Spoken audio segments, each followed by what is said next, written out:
Antes de adentrarnos en el periodo del Tercer Reich, es importante destacar que las mujeres tuvieron cierta influencia en el ascenso al poder de los nazis.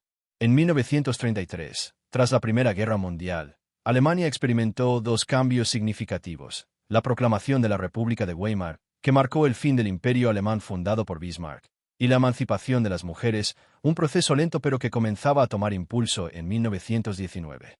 La recién creada Constitución de Weimar otorgó a las mujeres algo que nunca habían tenido: el derecho al voto. Con el sufragio universal, las mujeres podían tener voz y voto en la nueva Alemania que intentaba resurgir a pesar de las humillantes condiciones impuestas por el Tratado de Versalles. Además, por primera vez en la historia alemana, las mujeres ocuparían escaños en las cámaras legislativas, al menos en teoría. En la práctica, la realidad fue diferente. En las primeras elecciones de 1919, el 9,6% de los representantes en la Asamblea Nacional de Weimar eran mujeres, 37 de 416.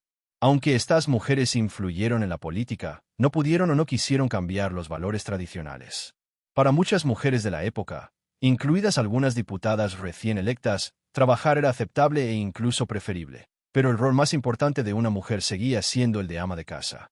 La República buscaba regresar a roles convencionales tras años en los que los hombres estuvieron en la guerra y las mujeres trabajaron en fábricas. Las políticas promovían el matrimonio y alentaban a las mujeres a dejar sus empleos y volver al hogar.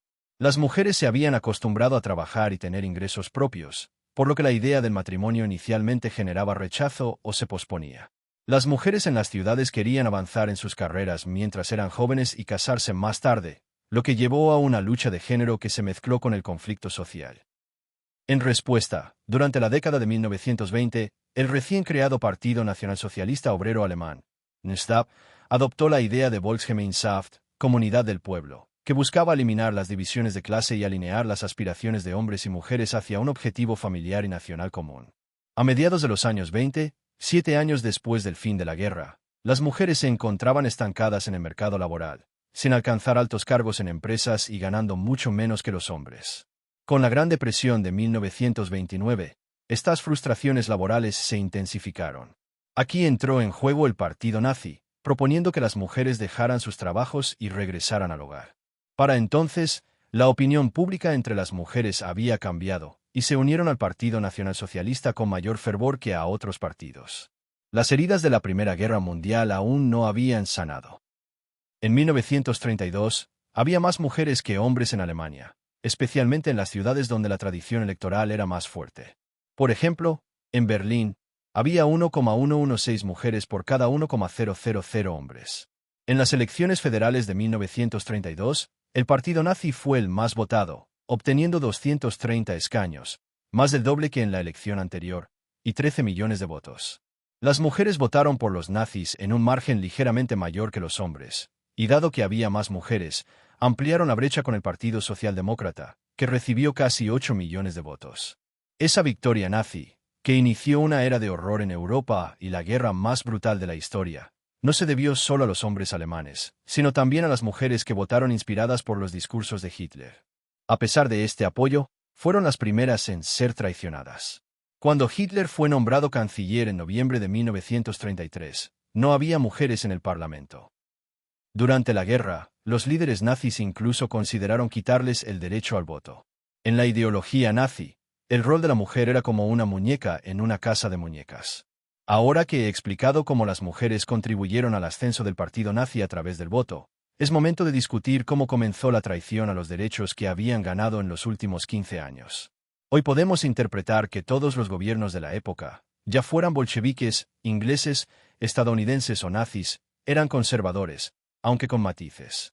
Los nazis eran de los más conservadores.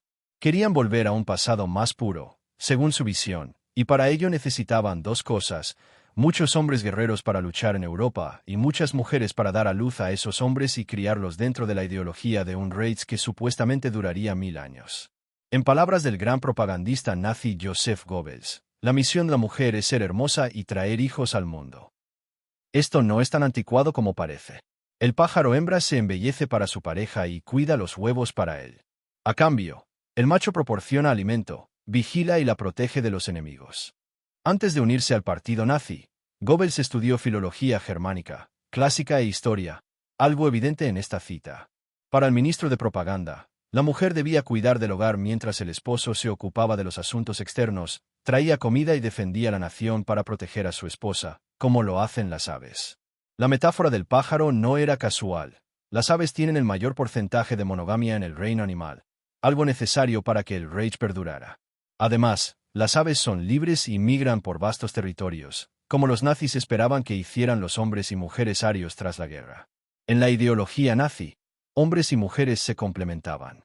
Mientras uno luchaba por el mundo mayor, el Estado y Europa, la otra aseguraba el cuidado del mundo pequeño, el hogar y los niños arios. Así, cada uno contribuía a la integridad de la nación y el futuro del Reich. Por ello, no sorprende que en 1933, cuando Hitler y el partido nazi se consolidaron en el poder, casi todas las mujeres en la administración pública fueron despedidas, reduciendo el número de maestras en un 15%. Acciones similares se tomaron con médicas, abogadas y mujeres en orquestas filarmónicas estatales. Ese mismo año, el régimen ofreció un préstamo matrimonial en forma de cheque a parejas jóvenes que quisieran formar una familia. El préstamo era de 1,000 marcos alemanes, equivalentes a unos $5,750 de 2024. No era una fortuna, pero aliviaba a las nuevas familias alemanas. Sin embargo, no se otorgaba por altruismo. Era una medida para promover nacimientos entre grupos arios, los únicos elegibles. La deuda se reducía a un 25% por cada hijo nacido anualmente. Al cuarto año, con el cuarto hijo, la pareja no debía nada al Tercer Reich. Una vez conquistadas más tierras en Europa, los colonos masculinos serían cruciales para arianizar cada territorio. Pero esta atmósfera marcial y la separación de roles chocaron con la realidad. A partir de 1934, muchas mujeres regresaron gradualmente a la enseñanza. La educación universitaria tuvo avances y retrocesos. Entre 1933 y 1935, el 40% de las mujeres ingresaron a universidades, pero a finales de los años 30, solo representaban el 10% de los estudiantes. En 1937, un año antes de la crisis de los Sudetes y la invasión de Polonia, Alemania estaba completamente militarizada. El servicio militar había sacado a muchos hombres de la administración pública, interrumpiendo tareas estatales y burocráticas. Para solucionar esto, el Tercer Reich obligó a las mujeres a realizar un año de servicio no remunerado en la administración pública y ciertas industrias privadas. Ese mismo año, se abolió el préstamo matrimonial.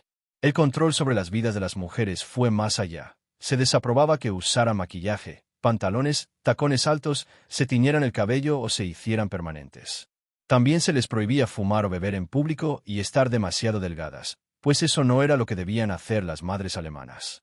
En 1943, debido a la guerra, la población alemana había disminuido, y el principal músculo del Reich, la familia, estaba atrofiado. Era difícil aumentar la tasa de natalidad con la mayoría de los hombres muertos o en el frente, lejos de sus esposas. Esto creó un nuevo problema para los líderes nazis. Sin población, ¿quién continuaría el proceso de colonización en Europa del Este? Algunos propusieron cambiar las reglas. Todas las mujeres, casadas o solteras, debían tener 4 hijos racialmente puros. Los hombres tendrían libertad legal para engendrar hijos fuera del matrimonio. Sin embargo, los nazis tenían otros problemas, y esta propuesta nunca se aprobó.